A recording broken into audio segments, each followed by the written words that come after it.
We're talking with Aaron Frank, who is the former Birmingham lacrosse coach, now longtime athletic director at Birmingham Seaholm'S, and I guess we'll just start from the beginning. Maybe Okay. you can kind of start from all the way back when you were a country A player. Okay.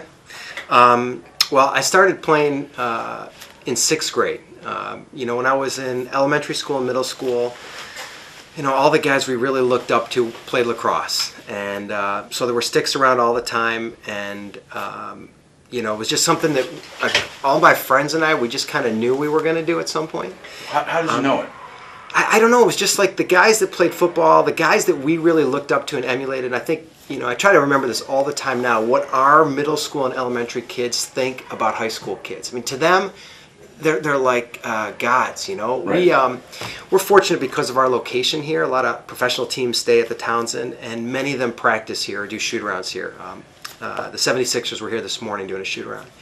And, I watch these NBA guys, and the kids crowd up at the glass, the high school kids. It's like a big deal to them. Well, the truth is, for our elementary and middle school students, the high school kids are like, they look at them almost like professional athletes, And that's how my friends and I were when we were in elementary school and middle school. And we would look at those high school football players as, really big deal. And so when they were walking around with lacrosse sticks, it just made an impression on us. And we just kind of knew we wanted to do it. So put in perspective the age time frame, because we're talking about the 1980s? No, we're in the 70s now. Okay. So late 70s. Okay, so we're right in that, when Lost Yeah. Crew started, we're right in that Yeah. original group. So, Country Day had a team. Gene Riley was the coach. He was the athletic director at the time. His son, Tim Riley, was in my class, was a friend of mine. And so, we would go to the games, and it was just, it was a very small community at the time, of course, but it's just something we knew we wanted to do. Right. So lacrosse was for middle school at that time. I think the only teams were Country Day, Cranbrook, University of Liggett had a team, and then eventually Hugo and Saros, but not right off the bat. Right. So we had a very small schedule. We played like 3 teams 3 times. Anyhow, so a group of us, there were 3 of us. We were in 6th grade, and the coach, who was also a 7th grade English teacher, invited us to come play or come to practice or something. And so we went to practice, and I have this vivid memory of this first day, and it was a guy who was an 8th grader named Joe Copperstone, and we were doing a 2-on-1 ground ball drill, and our coach put 2 of us, 2 6th graders against an 8th grader, and we won. And then he would light up the 8th grader, and then do it again. He put us on the line with the next 8th grader. We won like 3 or 4 in a row, right. And the coach was, I think he was kind of using it to get the older kids a little bit more engaged. And meanwhile, my buddies and I, we're starting to get a little bit nervous because these guys, the 8th graders, aren't very happy with us. So we practiced for a little while, and then we got to play maybe a little bit in a game, and so that was kind of like the beginning of the fire for me. And then, I remember at that time there was really nowhere to play except for during your spring team. I mean, literally, there's nothing else. It was to a do. 12-month-a-year sport. There's nothing.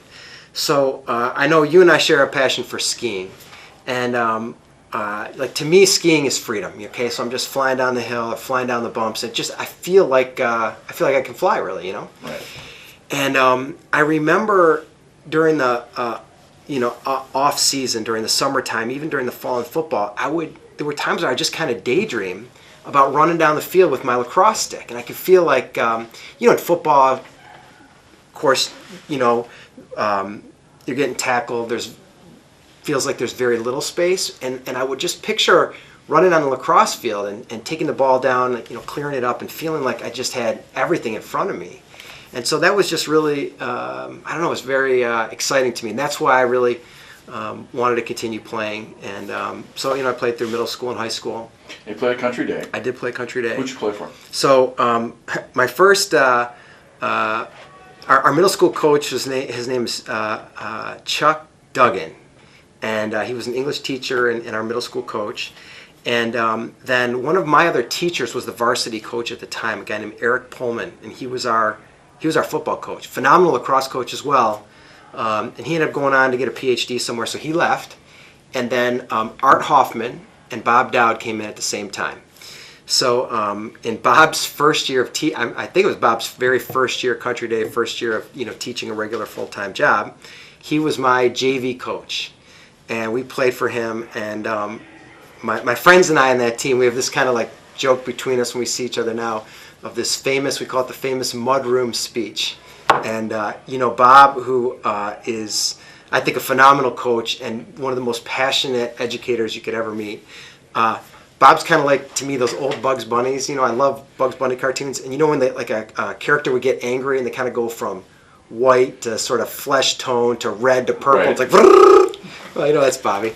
And He got excited. oh boy! So we were losing to Brother Rice, and they were a new program at the time, and we had a lot of guys that had played for a while. So it was a JV game, and we were all freshmen, and we're losing to Brother Rice JV. We come in the mudroom at halftime, and he literally What's a mudroom? well, it's like this little alcove, Okay. Anyhow, A locker room. yeah. Okay. And he turned about 15 shades of purple and went berserk and gave this like 9-minute and 58-second diatribe before we had to run back on the field. And basically what it centered around was that we needed to get our heads focused on the game and stop thinking about girls, because the prom was that night. And somehow he had conflated, like, none of us were going to the prom, but he was so angry at the way we were playing. And anyhow, I never forgot that. Our friends, from time to time, we see each other and we joke about that. But I played for Bob that first year, and then I moved up to varsity at the end of the year, and our head coach and our varsity coach was Art Hoffman. So then I played for Art. And then he left country after me. He was there during my whole time there. But then Midfielder, attack, what position? I played midfield in high school and college. And, then later on, and we have these... well, we started off calling it over 30 league. Now I wish it were over 50, because the guys who are 30 want to show, how great they are and how hard they can check, which doesn't make me happy. But I play attack only now because, I really don't want to run up and down the field. Right. You play half, it makes it easier from that standpoint. Right. So from obviously high school Yep. to college, you were Yep. obviously grounded with some pretty good coaching at the high school level. Yeah, I had some great coaching at the high school level and a lot of passion. And Art, we went to some camps and clinics with him, which was something I didn't really, I didn't understand that really existed. But we would drive to, I think we went to Ohio Wesleyan, and he would take a group of us in like a country day station wagon, and we would drive to a camp somewhere and get exposure to these different college coaches and college kids, and it was really, it was exciting. Now, Bob Dodd mentioned that both he and Art came from Central New York, one from Yeah. Ithaca, one from Cortland. Yeah. Did you notice a difference around the teams you played with the style that they were teaching versus what maybe Michigan would play? Because Bob mentioned that his play back home was a little better at the time than it was here. Yeah. Well, so Bob focused more on the defense. Art was more of an offensive guy. And, at least my recollection is that it didn't overlap so much. As far as the quality of gameplay, I think it's always interesting and very difficult to really assess that. Every single person, from as long as I've been involved in this sport, who has come here from Baltimore, Long Island, upstate New York, anywhere there was a traditional hotbed, would come and basically say, "Oh, this is terrible lacrosse." I don't know. I think it's hard to ascertain. Okay. We for sure, I think, in the Midwest, I think in Michigan at the time, you had it was heavily centered around football players, Right. and I think there was more of a hitting versus speed mentality. I mean, used to hear people like when someone, clear out that crease, take him out. It was like much more physical than it is today. Meat squad. Meat squad, yeah, a lot of meat squad out there. So I think that's a big difference. Okay, so high school, where'd you go? So I go to MSU, at the time, it was a varsity program. The coach was Rich Kimball.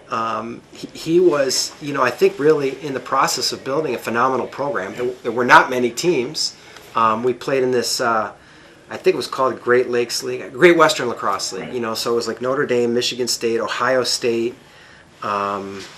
I think Denison was in the league. And recently, in the last 10 or 12 years, you had for a while the Great Western Challenge here. Yeah. So what happened is, yes, and I can expand on that a little bit. But the main thing is we had no college lacrosse in Michigan for a long time. So as the game was growing, and when I was coaching, we would travel quite a bit, and we would go try to play games where we could see college games. And I remember vividly. We went to UVA and we watched a game at Virginia. We took the kids down to North Carolina and watched some of our former players at UNC. Even Ohio State, we went down to Columbus, and one time in particular, I'm watching a game at Ohio State. There were more people in the stands at an Ohio State lacrosse game. We're talking like, I don't know, late 90s, than you would find, at huge high school football games here. A couple, 4,000 people at an Ohio State lacrosse game. But the thing that impressed me the most was at the end of the game, all these high school and youth kids would go to the fence line, and the players would come over and talk to them and sign autographs. And it just, it was such an impression on me at that time that their kids were seeing varsity lacrosse played at another level. They could see what was potentially down the road. Well, this was at a point where MSU had pulled the program, based on some Title IX, compliance theory.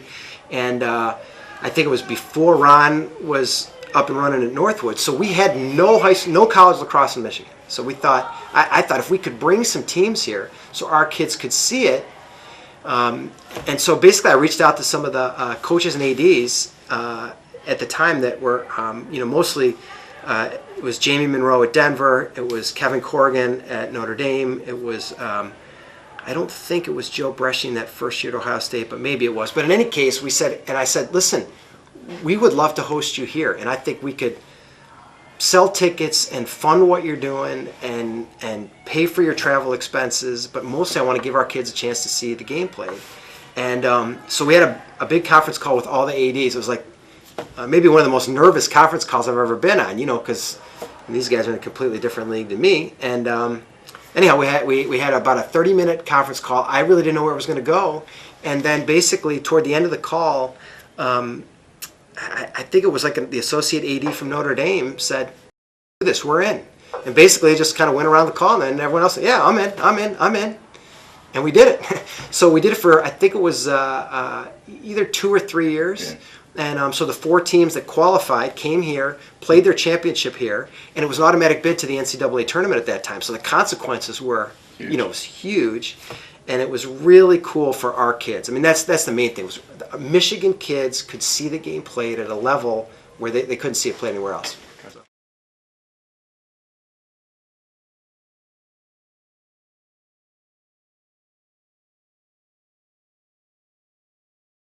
Let me back you up to state now. Okay. You played there. So I played for Rich for a short period of time. I was involved in a lot of stuff at MSU. I was an RA. And I started a business. So with my brothers, I started a video store and we delivered movies, like Domino's delivers pizza. So I played for Rich for basically a year and a half. Had a great experience and played with a lot of great guys. I'll tell you a funny story because it's hilarious and I will embarrass myself. But I grew up right in this area. Right. And I love spaghetti. It's one of my favorite meals, especially when I'm hungry after practice. I always think about that, some pasta. And I would always cut my spaghetti up, get my spaghetti, cut it up, no big deal to me. And when I was playing at MSU, we had a lot of Italian guys on the team. Mueller and Richie Montalbano and Jeff, what's Jeff? I mean, there was I'm sorry, I'm forgetting a bunch of names, but the whole team was Italian, basically. Right. And we took a trip to Long Island, and we were at some Italian restaurant with these big long tables, and all the guys at the restaurant. It wasn't open at the time. I don't know if they closed it for us, or maybe we were eating a pregame meal at an earlier time or something. But anyhow, a long table. I mean, there's got to be 30 guys, and they serve us this pregame pasta, and it's pretty loud. And I start going like this, and I mean, in about 10 or 15 seconds, I noticed the restaurant was dead silent. The table was dead silent. All these Italian guys on my team were looking at me like, what the heck are you doing? And it was kind of funny because I didn't know you weren't supposed to do that. But anyway, ever since that day, I never cut my spaghetti. I think people forget that Michigan State's last loss in lacrosse as a varsity program was against Hopkins. Yeah. In an NCAA quarterfinal game. So when it was after my time, when I was there, we did play Hopkins in a fall ball game, and it was awesome. It's one of those things that Coach Kimball did. He invited them out, and They came to an MSU football game, which was, a cool experience for them. And there was, I think Nick Chavillo was probably on that team. So it was a little bit of a Michigan connection. But they came out. It was like a freezing cold MSU weekend, We got to play in Spartan Stadium, which was a big deal at that time because, no lacrosse was in there at all. At a time when they had turf, not grass. Yeah, the old-fashioned turf. And the thing I remember about that game vividly is they played a hangman the whole time. They basically played man down the whole game. They put one guy, basically up at the midfield. And they would play man down. The ball would pop out. Their goalie would throw it to the hangman. He would bang it down to the attack. Boom, boom, boom. I mean, it was probably, 20-1. Right. It was, but it was cool to play against those guys. So that was my experience with hockey. Were you at Michigan State with an education degree, or you wanted to teach? No, I never had any intention of doing this. I got a business degree. Yeah, I went to MSU and I got a business degree, and so anyhow, I had this idea. I want to start this business. So I started this video store back here. And, we were really trying to grow and expand it. There were some other people trying to do the same thing. We were trying to kind of combine and take some other stores over.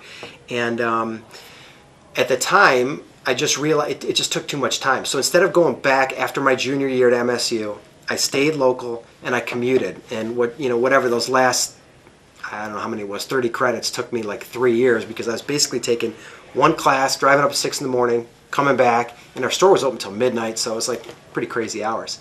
Okay. Well, anyhow, my youngest brother Ivan was a senior here at Seaholm at the time, and a guy named Dave White, who was an integral figure in high school lacrosse in this area. His son was, I think Andy is a '93 grad, so he was in 8th grade at the time, or maybe 9th grade. They decided Dave wanted to start a program at Seaholm, so he got a group of guys together.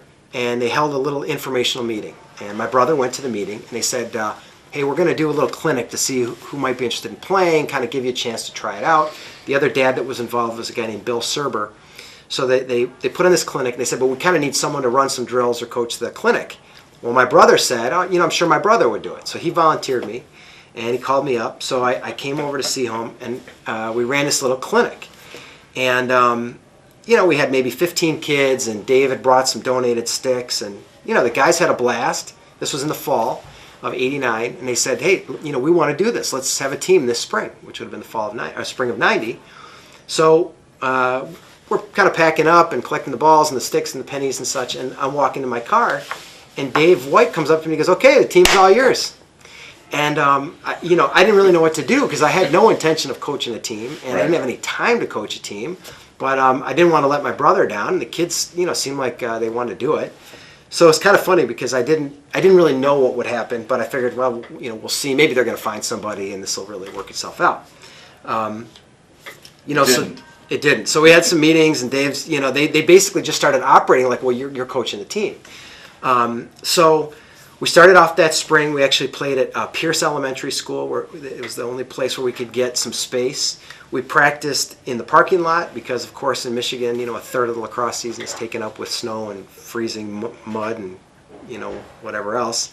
And, the kids just, they were passionate and they wanted to play, and it was just ignited a fire. And I wasn't able to play at the time. I mean, I was, based on my schedule and everything.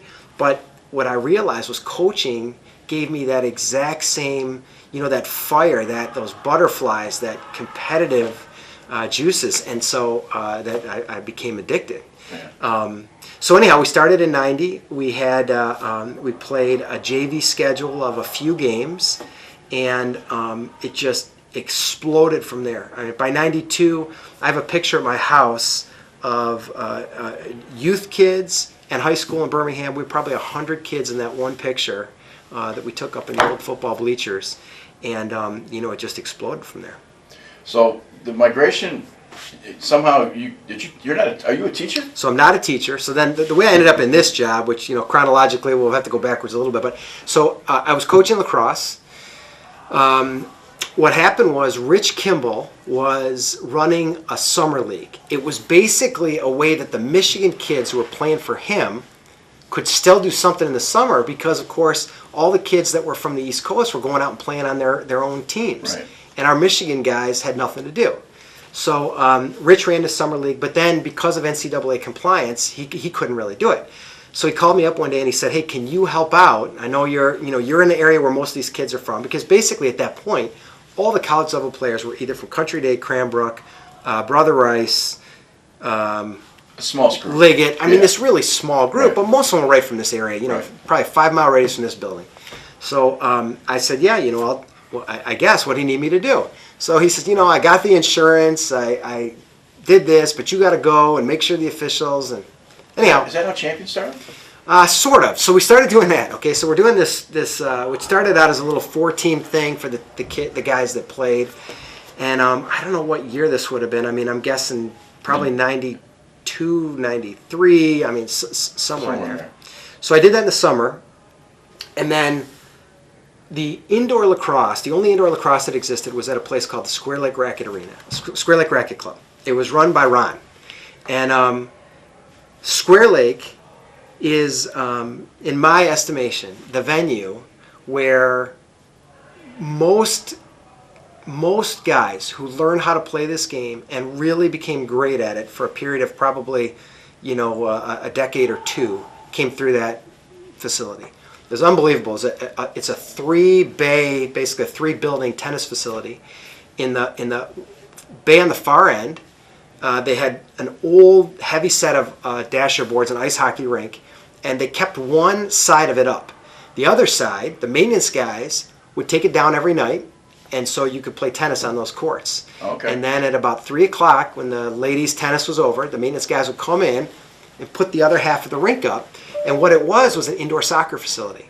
And at the time, there was no Square Lake, and there was no Oakland Yard, and there was no Oakland Yard and no Ultimate Sports and no nothing. Right. It was the only indoor soccer was there. People came from all over Southeast Michigan to play indoor soccer there. And Ron ran, I don't know, maybe it was 4 hours of lacrosse on a Sunday. One session in the winter, and it was, I remember playing there in high school. It was phenomenal. I'm a huge fan of the box and the rink for teaching the game of lacrosse, where you're in a confined space. There's no hiding. Everybody touches the ball, and it moves. So all these kids were coming through there, including me. I had the opportunity. Ron was running the Winter League, and then based on his schedule and what was going on, he got to the point where he couldn't do it either. So I had done the summer thing for Rich, and then Ron called me and says, "Hey, guess what? I need you to do the winter thing." And at that time, it's like there's a small group of us, only like whatever, Right. 8 or 10 guys trying to do everything. And so I said, okay. So we had it was high school only at that time, and it was kind of like a JV version and a varsity version, and guys played with their own teams. And there was no restriction against it. So there was the Brother Rice team and the Grosse Pointe team or whatever it was, and we played each other, and then that started to grow, and then what happened from there was the guy that ran that arena is a guy named Philip Dowse, and he ended up opening Oakland Yard. The guy that owned the place came to me and said, "Hey, I want you to just run this arena," and most of it was soccer. I didn't know a thing about soccer, and there was a guy named David Kite who was the most phenomenal soccer coach you could ever meet, a phys ed teacher who now lives in Eau Claire, Wisconsin. David came in to do the soccer. I did the lacrosse.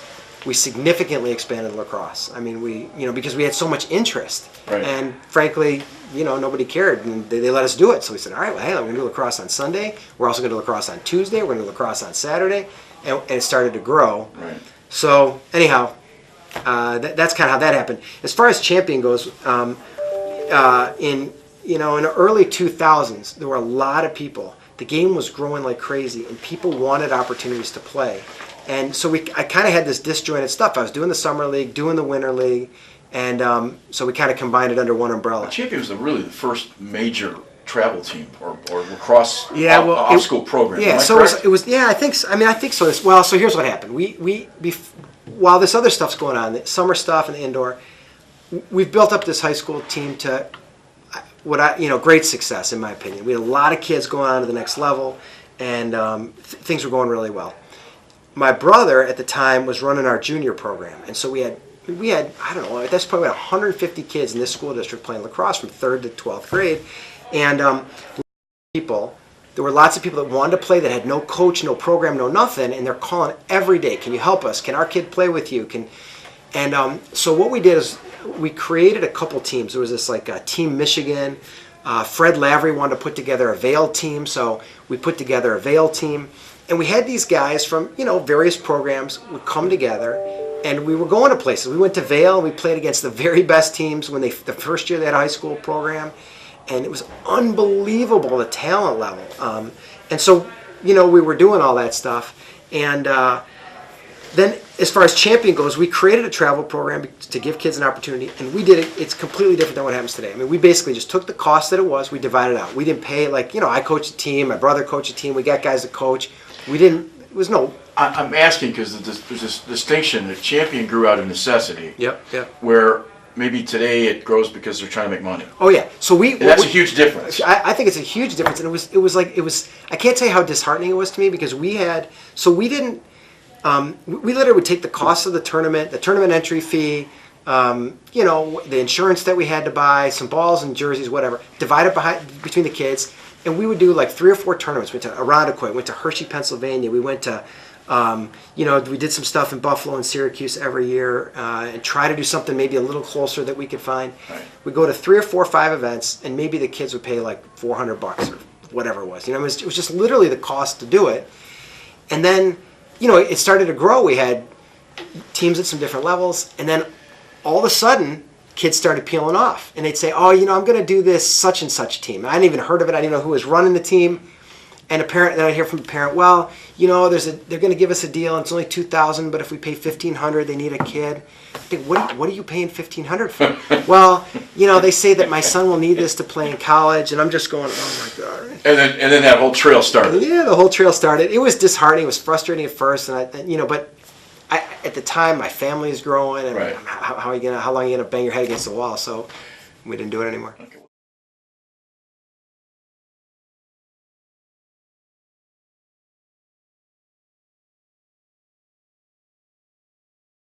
Talk a little bit about Birmingham. You obviously have a picture behind you that's got a 2002 state championship. Talk a little bit about the transition from sort of that early 90s up through 2000 and how you ended up in that chair. Okay, so the transition that started is our program was growing and we had great success. I consider, I know it's funny, I heard you mention this and people say this all the time, I consider guys like Ron Hebert to be a tactical genius of the game.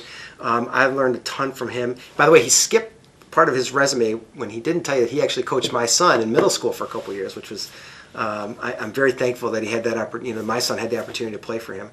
But I learned a lot from guys like that. I was smart enough to figure out early on that if we wanted to succeed, what I had to do was emulate what the successful programs were doing. And so that's what I did. So we did things early on that no one did. In 1992, we're only 3 years in, we had pretty good success. We lost in the quarterfinals that year. And I felt like we should have won, but I had a bunch of guys. We had a late spring break that year. Some of my seniors were in, Cancun, whatever. They came back in terrible shape, sick, and I realized all the teams that are at the top spend their spring break together. So I went to my AD and the principal at the time. I said, listen, I want to take a spring break trip. And I was very fortunate. The principal was a woman named Helene Mills, and the AD was a guy named Dick Rosenthal, and they said, okay. So we started taking a trip. We go down to Hilton Head, South Carolina. I did Disney. We literally took those, I was taking 60, 70 kids on these trips, but my guys were together during that time, and the team would come together. We'd come back the week after that, and bam, we're ready to go. Right. That's huge. So our kids were getting better.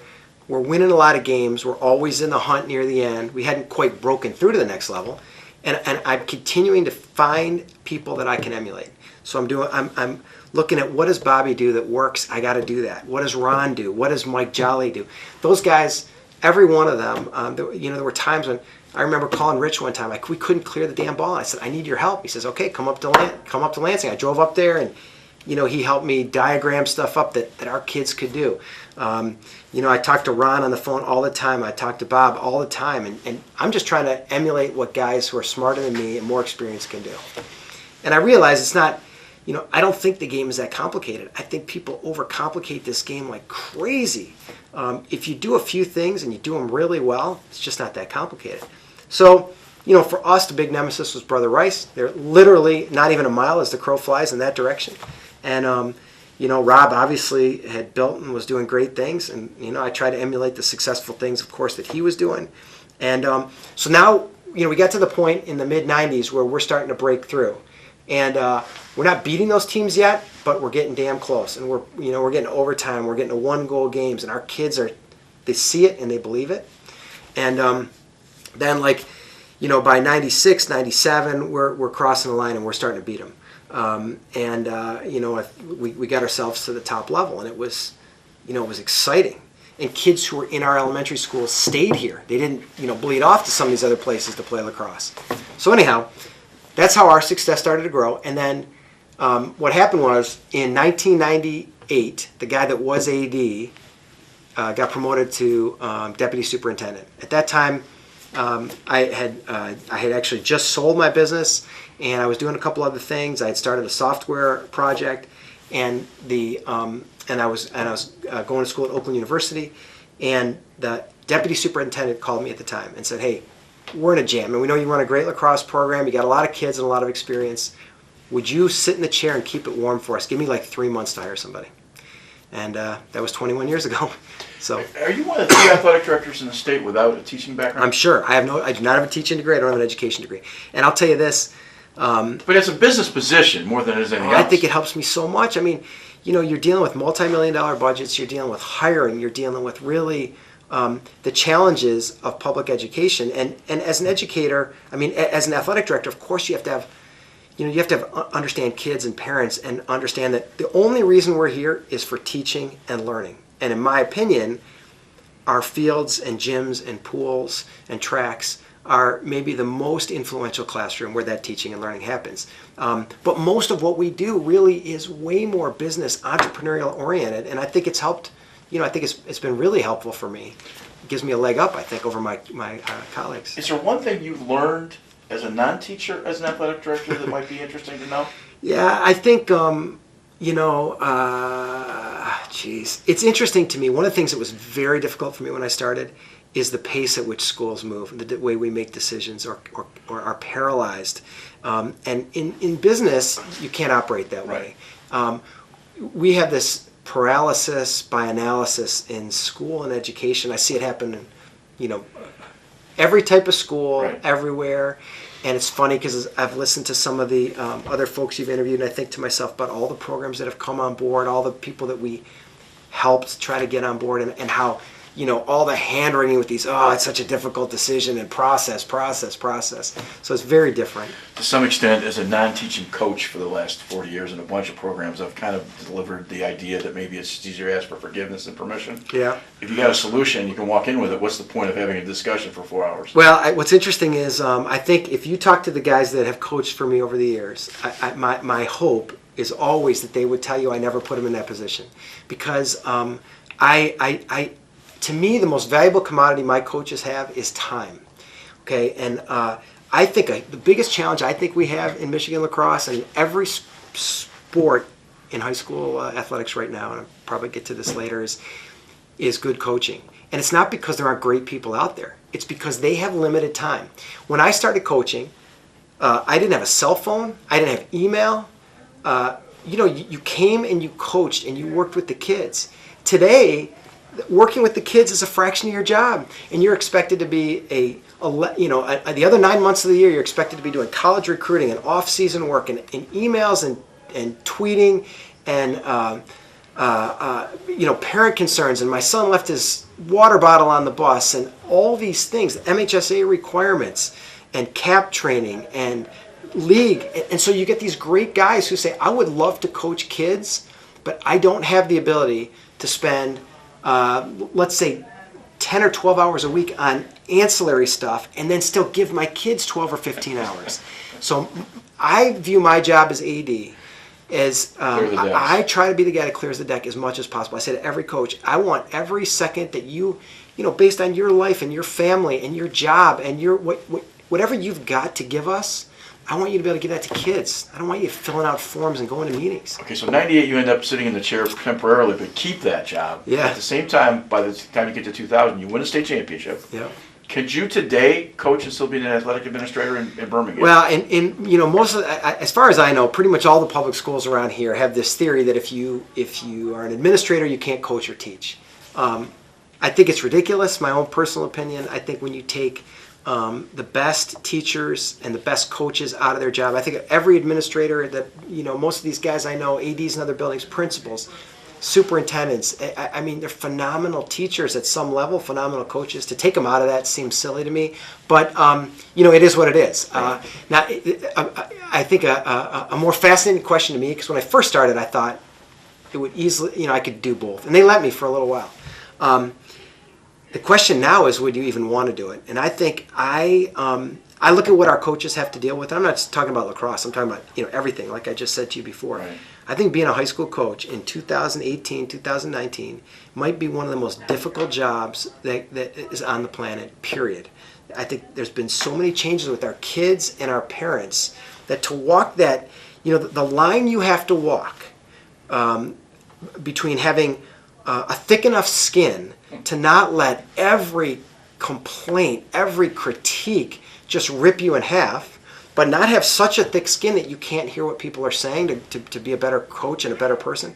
I mean, it's razor thin, and it takes an unbelievable amount of passion and energy and a big emotional bank to be able to spend on it. So I don't know. It's hard. My hat's off to every single one of you guys that's coaching right now. Talk briefly between '98. Talk a little bit about your 2000 team, and then Okay, we it can was talk 2000. So 2002 was our first championship, actually. So we had in 3 of my last 5 years, we made it to the championship game. Again, I was continued to be in the learning process. I look back. If I had known as much in '97 as I knew in 2002, we would have won that year too. But I just didn't know enough, and I was young when I started coaching, and it's interesting because you have to have enough of an ego to be able to have the confidence to do it. But again, it's that razor thin line. So after I had really tried to take as much as I could from our local coaches, I realized I needed to broaden my horizons too. I go to the convention every year, and I started meeting fascinating and brilliant coaches at the highest level. I was fortunate enough to, get to meet and spend some time with guys like Tony Seaman and Bill Tierney and Richie Mead. And then one year at the convention, Jamie Monroe gave a keynote, a big speech, and I was riveted by what he was saying. He was an assistant at Yale at the time, and it was different, but it was so like eye-opening for me. So I went up to it afterward, and I introduced myself, and I said, I want to learn. I mean, can I come do a camp with you? What can we do? And at the time, so we struck up a friendship. We started talking on the phone, and he said to me, he goes, I would come out to Michigan and do a camp if you could put it together. So, right away, I put out to our kids, and we already had, at that point, we're probably, 120, 140 kids deep in Birmingham alone. I put out to everybody in the area, and I said, hey, and I helped him coordinate it. So Jamie came in. He brought Fred Acey with him, who was the head coach at Air Force Academy at the time. Daryl Delia, who was an assistant at Yale, but later became the head coach at Yale. Trying to think of all the guys that came out. But, we had a nice group of guys, including, by the way, at that time, Peter Hoffman, who later became a coach for us. So who also was Jamie's, that was the connection, is Jamie's brother-in-law. Jamie's brother-in-law. So anyhow, Jamie puts together this staff, but he's a young guy, he's got a young family, nobody's got any money. We don't really know if he's gonna make any money in this camp, what's gonna happen. Are we gonna even be able to cover the cost of the guys we're flying out here? So at the time, I had 2 sons that were both very young, but we had a house that had enough rooms and couches and stuff, and so they all stayed at my house, and my wife would cook dinner, and she'd bring lunch to camp every day for all the coaches, and so I just learned so much from those guys, and they helped me with stuff. They'd watch film, or they'd say, I remember Jeff Sonke, who was probably the best player who ever played here, and I would argue maybe the best player that has ever come out of Michigan, or damn close. Right? Jeff went on to UNC. Okay. He was ACC Rookie of the Year, and then eventually an All-American at North Carolina, and captain. And Tony Seaman watched him practice, and he came over to me, and Tony was the head coach at Hopkins at the time, and he speaks with a really raspy voice, and he walked over to me right before he was going to play golf at Oakland Hills with Rob or something, and he said, let me tell you something. if that kid plays for me, he never comes off the field. And he said, what he said to me was, he said, put him at midfield, and then when he needs a break, put him at attack, and then when he's ready to go, put him back in midfield. Don't ever take him off the field. And so of course we took that advice. And then Jamie helped me with a lot of stuff. And he was really, and he would call me and he'd say, get out a pad of paper and a pencil. And so he's at the time, he was still at Yale, so probably before he got the Denver job. And he'd say, okay, draw a box, and I want you to put an attackman right here, and put Jamie Brams in this spot. And then, and so I would kind of, of course at the time it was like no webcam. I could take a picture and send it to him. I'm listening to him on the phone, I'm drawing it out. And he said, do that, you'll score every time you do it. And so I started implementing this stuff. And so point out that Jamie Monroe was a bit of an offensive genius. Yeah, I mean he's a genius, and he knew a lot of the kids. He started recruiting a lot of kids from Michigan. He knew what they could do. He knew what their strengths and weaknesses were. So he would call me, or it could be any one of these other guys, or I'd start picking their brains, because wherever we were stuck, we'd hit a wall on something.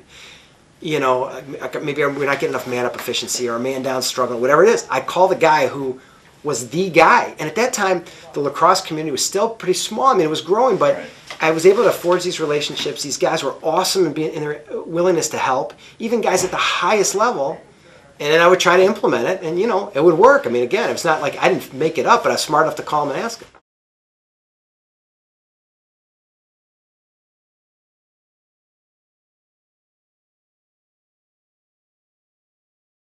You head coach then? So I was head coach for 12 years. Okay. So now, 3 of my last 5 years, we were in the championship. We won it in 2002. We had a phenomenally talented team. Like every coach, we're all brilliant when we have great talent. We're all, it's our fault when there's no talent. But these guys, a ton of them went on and played college, either lacrosse or football, and today they're all very successful. It was a great group of young men. I was really fortunate. Both of my 2 brothers were assistant coaches on that team. One of our other assistants was a guy named Adam Werder, who had played for me and then had gone on to Yale and was back in the area. And then our last assistant coach was James Brunk, who was a wizard attackman who played for Mike Jolly. And it was a lot of fun. Now, you weren't much older than these guys, too. You were probably 10 years older than these guys. It was weird. I mean, when I first started, I was like 2 or 3 years older than the seniors. At this point, I'm, 10 or 15 years older, but I still, I felt like I was maybe closer to them than their parents. Now the odd thing is some of the guys that I coach, their kids are here at Seaholm'S now, which is it's a mind-blowing experience. So your last year of coaching was 2002. So you quit at the state championship. Yeah, going on top. Kind of basically, they told me that they would let me coach, and that was it. And so I finished out that year, and that was it. And you ended up as the athletic director. So I was already AD. I was a little bit overlapped, and so I've been the AD since. Yep. Okay. I guess the first question: you miss coaching? Well, ever since then, I've coached pretty much every year in some capacity. So I have 2 sons who play. My oldest is a senior at MSU right now. I have a son who's a freshman here at Seaholm'S. So I have, volunteer coached a youth team of some sort. Okay. Pretty much every year since then. It definitely helps scratch the itch. Again, I don't know about high school. I think a lot about, someday down the road when my kids are all out of the house and maybe when I'm not doing this job anymore, I look at me, I think at least in the back of my mind, I see what like Mike Jolly did at De La Salle and his ability to give back and really set the tone with JV kids. Right. And I think, boy, that would be an interesting thing for me. Maybe. I don't know. So we'll see what the future brings. Great football programs have old guys coaching JV and freshmen. I'll tell you what, I tell our varsity head coaches here in every sport the same thing. The second most important coach in your building is the freshman head coach. You set a tone. And anyhow, so who knows what the future will bring. I love working with the kids. It keeps you young. It feels great to be out there. Okay, now, out of this graduation of this position, you kind of end up in the throes of the group of guys that's going to take it from the MSLA into the MHSAA. Yeah. Just maybe you can hit on some highlights of that. So over the years, in the mid-'90s and then again in the late '90s, I did 2 stints as president of MSLA. It was unbelievable. So when Birmingham came in, we were the 14th program. That was 1990, fall of '89 and then spring of '90. And then the game starts to explode. And so the guys that were involved, some of the ones whose names I think were maybe left off. Don Gay, who was at UAD at the time, was integrally involved.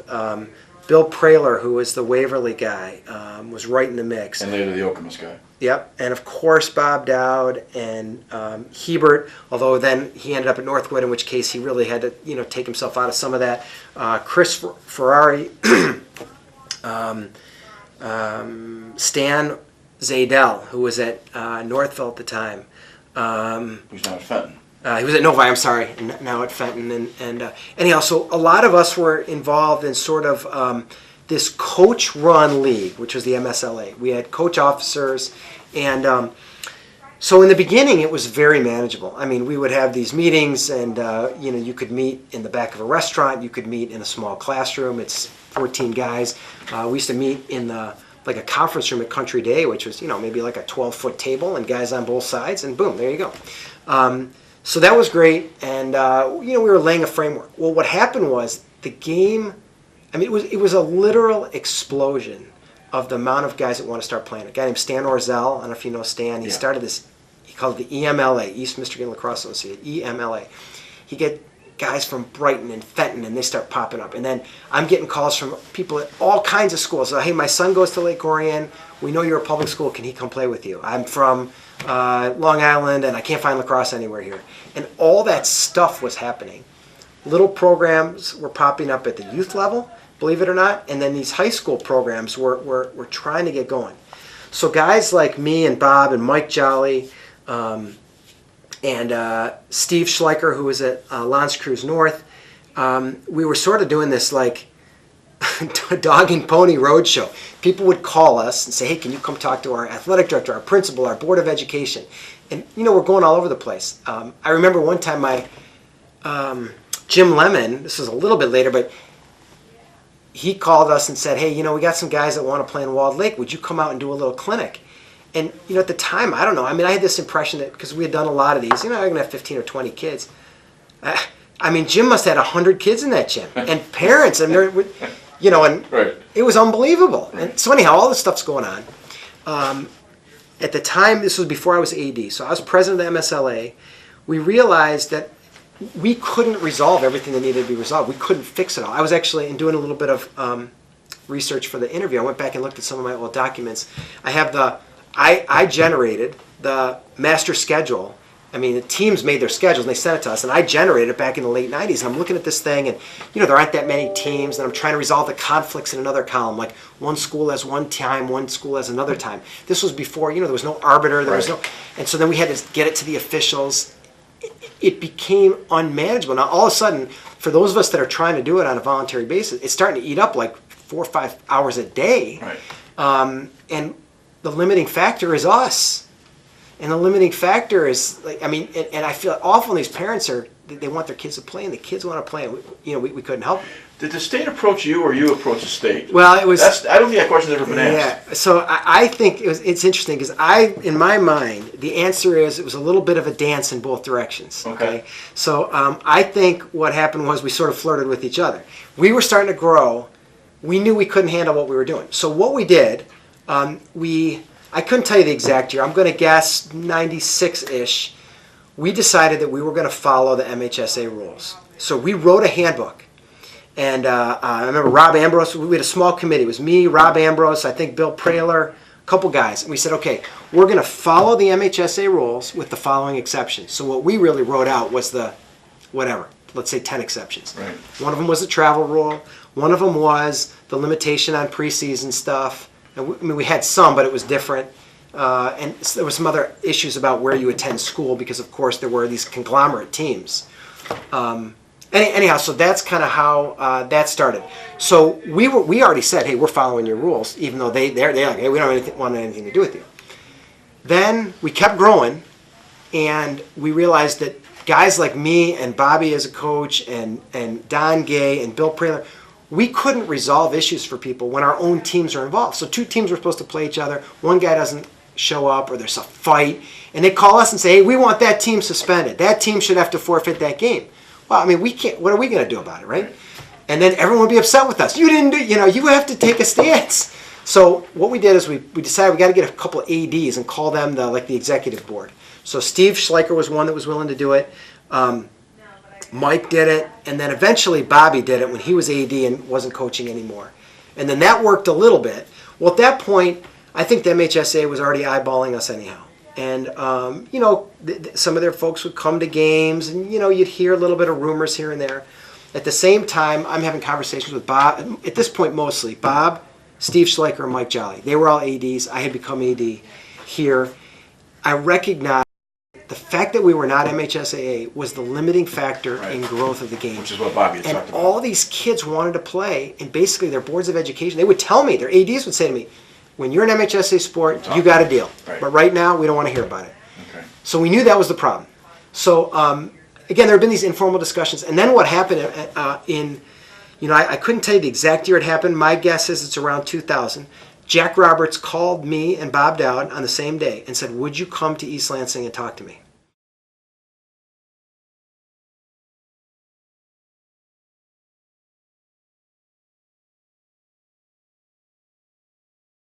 And so Bobby and I drove there, and we met with Jack. It was just Jack. Nobody else was there.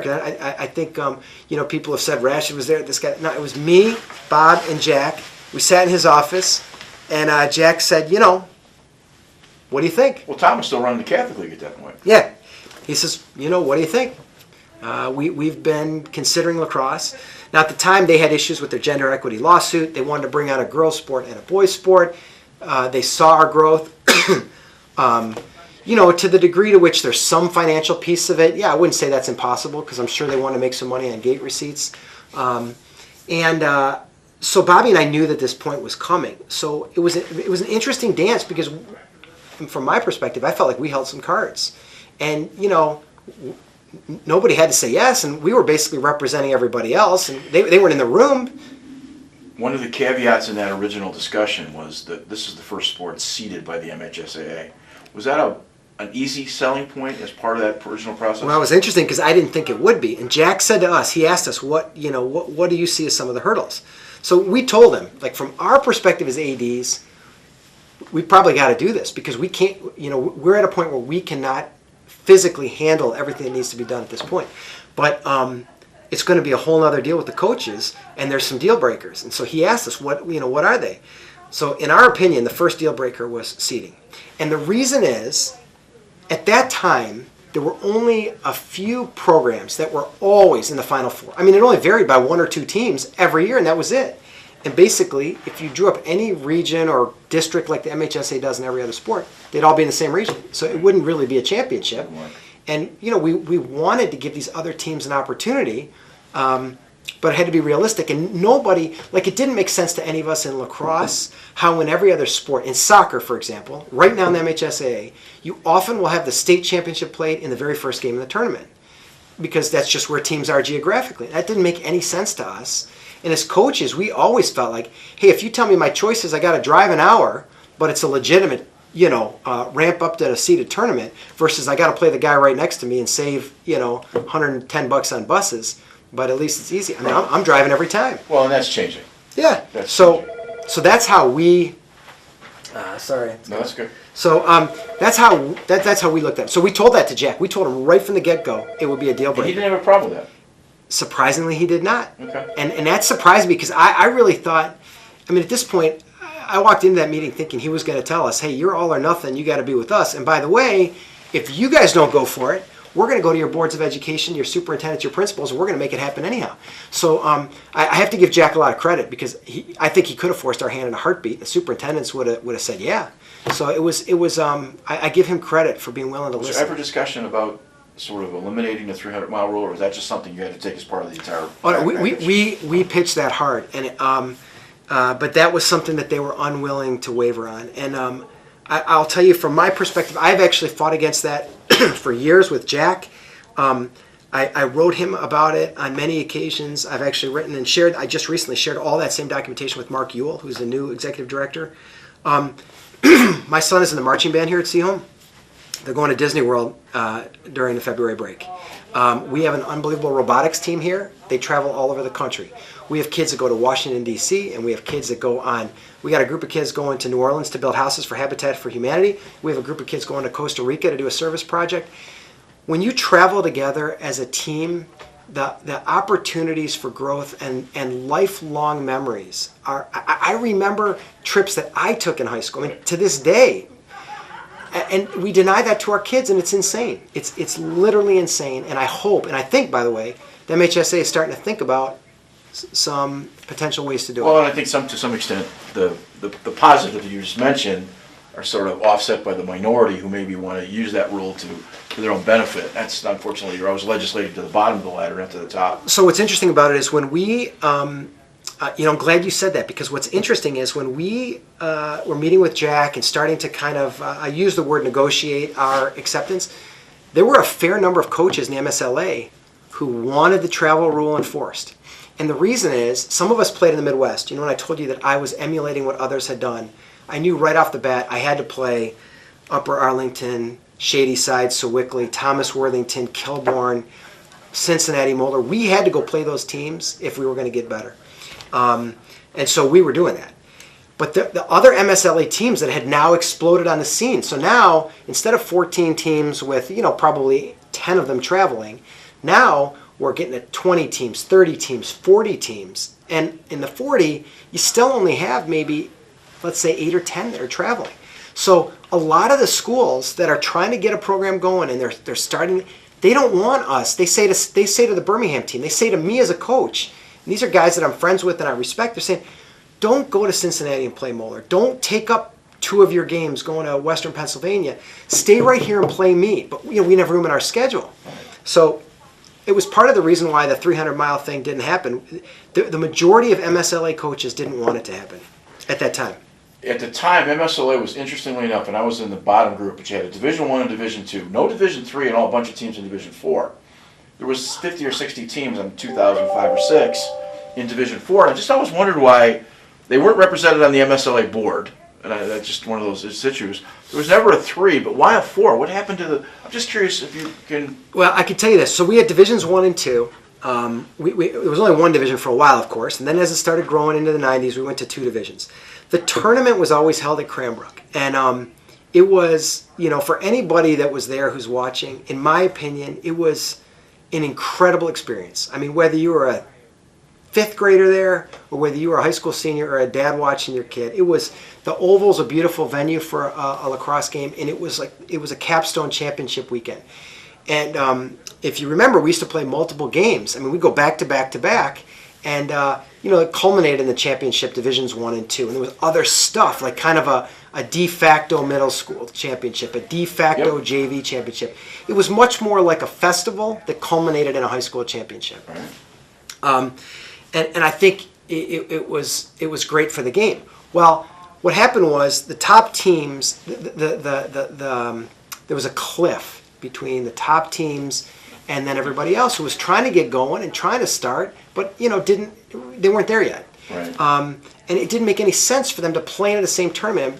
Why would you want to end your season losing a game 23-1? How does that help you build for next year? So at one point we created this Division 3, and it was named, I'm embarrassed to tell you, I can't remember who it was named after, but it was named after somebody, and it was like so you could just select yourself into that tournament. Okay, so we're a newer program, we're building, we'd like to get to the tournament at some point, but right now we'd like to be able to play in this event. And so it was included at Cranbrook, it was part of the deal.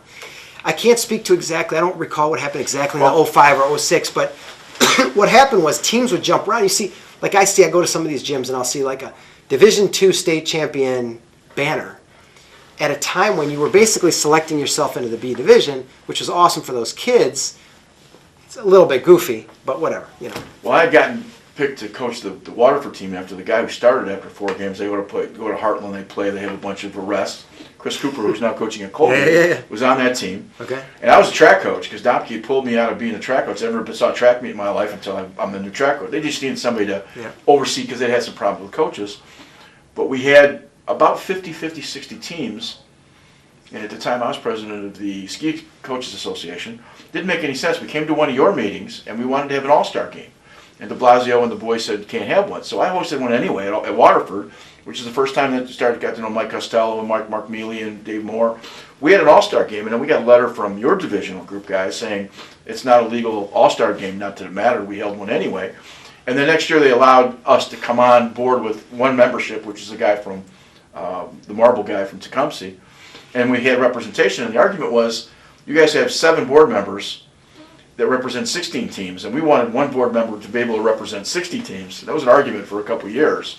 And not that it mattered, I just always... What, that would have been 05, 06, somewhere in that range? 2002, 2003, something Okay, like that. so yeah, so, you know,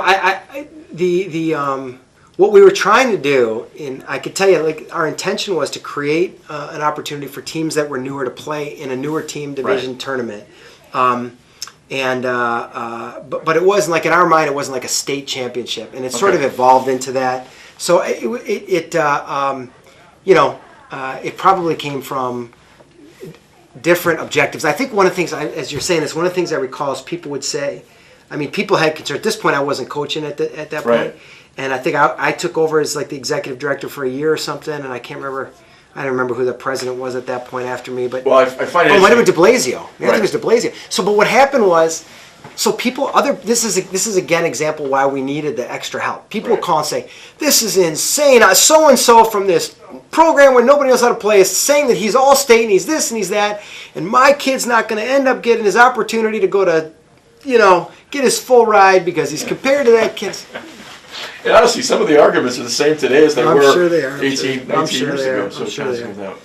I guess maybe to finish up is maybe you can give me you watch the sport very closely. You're still involved, obviously. Where you were and you stepped out. Where are we now? Maybe you can get some of those highlights. Yeah, it's interesting to me. I'm as far as the game goes, there's certain pieces of the game that I don't see as much anymore that I love, and that if I were coaching, I would go right back to. For example? The first thing is, I think this game needs to be played at the highest possible pace. I believe in transition offense and transition defense. So the offensive side of it, I really learned a lot from Jamie, from Art Hoffman, from Mike Jolly, from Rich Kimball. The defensive side of it, the guy who I'll never forget, when you played Bob Dowd's team and you had the ball on offense, I don't care what happened. If that ball either went on the ground or the goalie made a save or went out of bounds or whatever, his midfielders would get back to the hole before you even knew what happened. If you watch it on film or you evaluate a game, we have the ball, something happens, there's a transition. Before you can look, his middies are already back in the hole. And I think it was part of their just DNA. We will not allow a team to fast break us. And it was like a big lesson for me. And then I personally believe in offensive transition. I want the ball moving quickly in the back of the net. And I try to, I learned from Mike. I think a lot about the psychological part of the game. And I feel like when you can get another team on their heels, both physically and mentally, you can play. And so to do that, let's say we're playing some defense and then we get the ball back. I want the ball in the net on the other end of the field, or I want a great shot within about 8 or 10 seconds.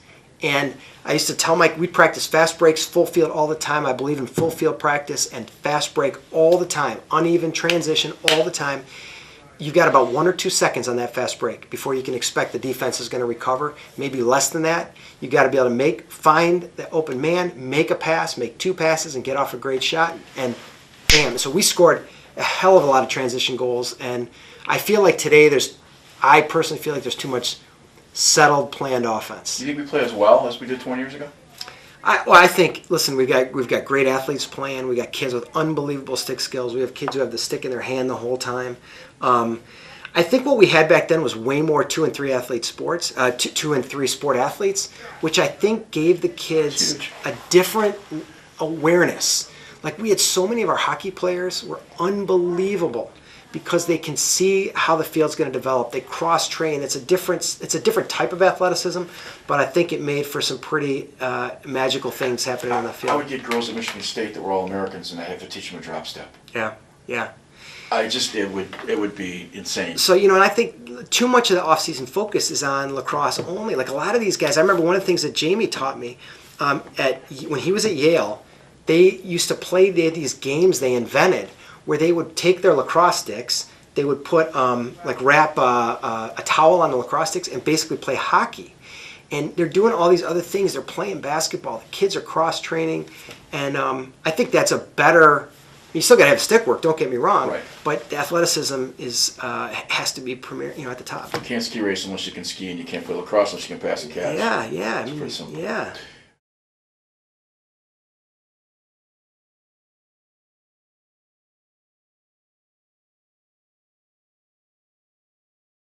I guess the last couple of thoughts is that you probably were the first guy to have a major travel team. There's lots of conversation about sort of lacrosse going the way of soccer and losing a lot of its good athletes. Hockey's probably already beat you to that punch, or at least that process. Yep. Just a thought on travel, not good or bad. I mean, there's good and bad in everything, but do you see travel being an assistant to what we're trying to do? Or do you see it as a separate entity, or just maybe some thoughts? I think it hurts what we're trying to do at the high school level. I mean, if you're, as a high school athletic director, as a high school coach, I think it hurts what we're trying to do.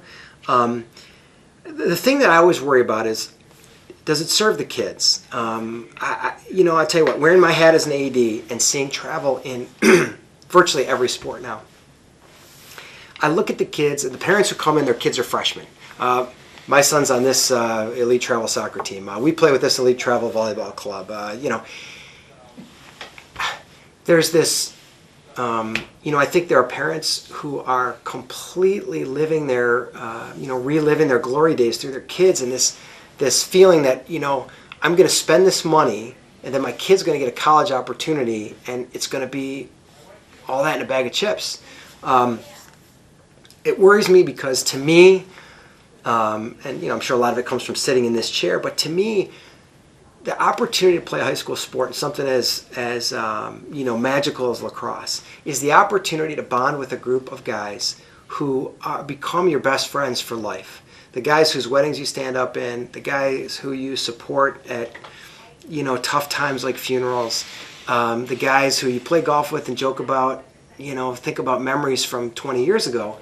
And so here's what worries me. I tell this to every one of my coaches. When we all played, your team was your team. The guys you played with, if I go back and pull out yearbooks and show you pictures from 1993 or 1997 or whatever it is, those guys, that's their team, and they are today best friends. Well, what happens in 2018, coming up 2019, your high school team's not your team. These kids from a young age, they come home from school, mom says, hey, go get your reversible, you got an indoor game today, next weekend. Hey, where's your blue jersey, we got a travel game. 2 months later, hey, this team needed an extra guy, signed you up, go get the red penny we have downstairs. And so what happens is, guys today in virtually every sport, they play in these other arenas, travel, whatever else it is, and no one's really their team. No one's really their guys. And I worry that they're missing out on that experience. And so I think that's the thing that I see as the problem with what's happened now. The high school experience is relegated to some kind of secondary experience. And because it's the people you go to school with, and it's the people who live right in your neighborhood, and the people that you go to lunch with and hang out with on a Saturday night, if it's not your guys, if that's not your team, you're just missing out on what so many of us, experiences that I would never trade for anything. As a longtime coach and a former newspaper guy, I'm writing a book for myself, and the title on it is The Virtue of Failure. And the point is that should everybody get a trophy, and that kind of factors into what you're suggesting. Well, you can't learn from failure. Okay, so the hard part about that is, to me, that's really a fascinating topic, which we'd need, I'm sure, a whole other hour. But I would say maybe my greatest passion in this game has been giving a stick to a kid for the first time and seeing that light come on and teach him the game.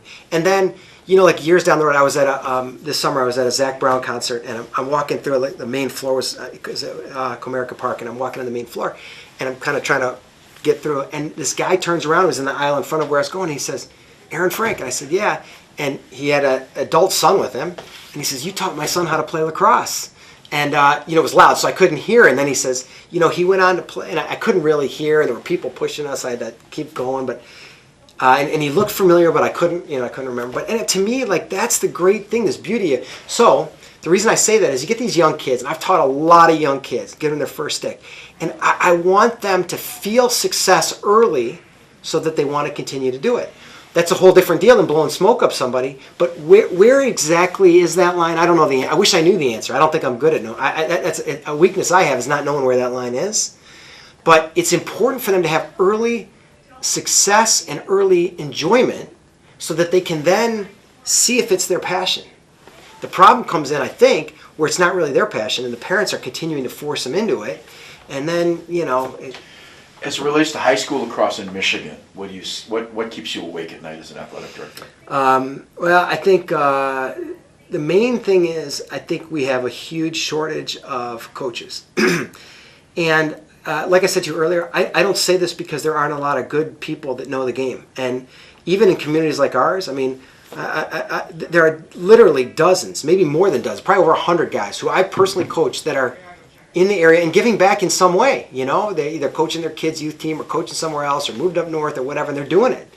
The problem is in 2018, it is so unbelievably hard to be a high school coach. What is expected of you for what we're either able to pay you or what you're able to give because you have a real job and a real family and real commitments.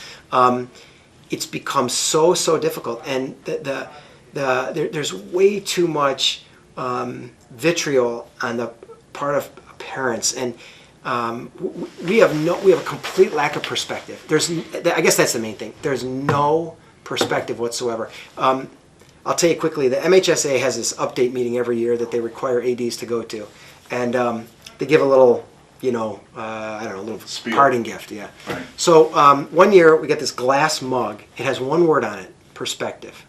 I drink my coffee out of that mug every single morning, and I think about it every single day. So we're not that big of a building here, okay? We got 1,300 kids, not that big. 2 weeks ago, a mom in this building passed away. We had healthy person, aneurysm, died. We have a kid who just the other day, the counselors came to me, said, "Hey, can we help this young man out? Like to participate in a winter sport." The family is now homeless, and we're talking about Birmingham, so I don't know exactly what happened. It's confidential, but there was some kind of a situation with dad lost a job, and you think about perspective. What are the big things in life? I've been doing this long enough to see in many sports kids taken off this field in a backboard, and knock on wood, everyone so far has never been anything catastrophic. 2 years ago, we had a mom at a lacrosse game have a stroke in the stadium during a game, and so now when a parent calls me and says, "I cannot believe my kid only got 3 shifts at midfield. This is insane. Your coach has no clue what they're doing." Or, "My daughter should have been the starting point guard in this basketball team, and this coach is a complete jackass." And I mean, they're going berserk. And I empathize with the coach who you've been doing this a long time. I've never one time met a coach who says, "Oh, you know what? That kid's better, but I'm going to keep him off the field and take a chance at losing the game because I'm going to teach their parent a lesson." Nobody does that. Now, the truth is some kids are better than others, and not just better skill-wise, but have better attitudes, are more respectful to the coach. And you know what? Those kids play. And it's universal.